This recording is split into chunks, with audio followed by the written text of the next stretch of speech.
A sada pogledajte predstavu Intervencija saobraćajnog policajca u izvođenju Lee Strasberg studija Policijske akademije.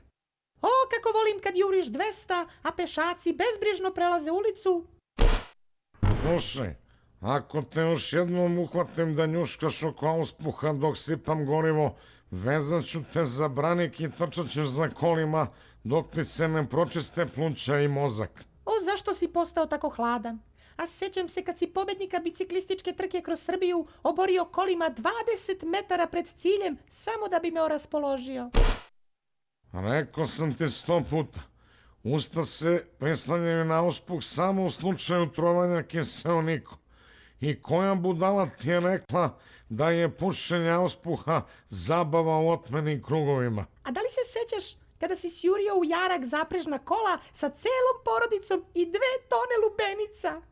I posle smo još i šale odbili da ih vozimo u urgentni centar.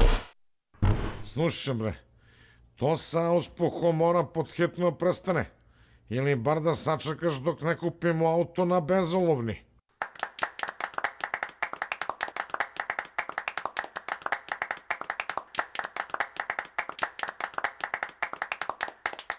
Zaustavi vozilo! Ko si bre ti da mom mužu govoriš da zaustavlja vozilo? Može valjda čovek malo da popije?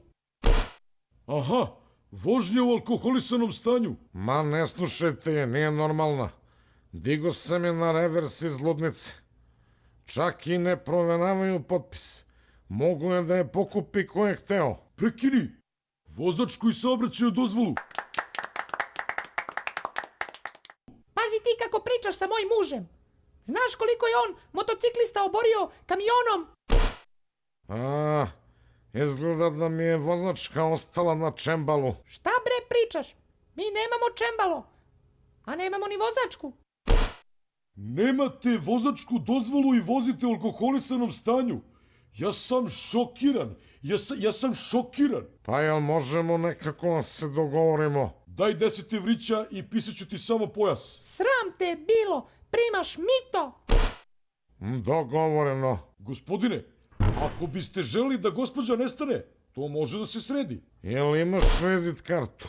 Naravno, evo ovo je na poslu, ovo je mobilni. Zadovoljstvo je sa vama sarađivati. Ma zadovoljstvo je moje, gospodine.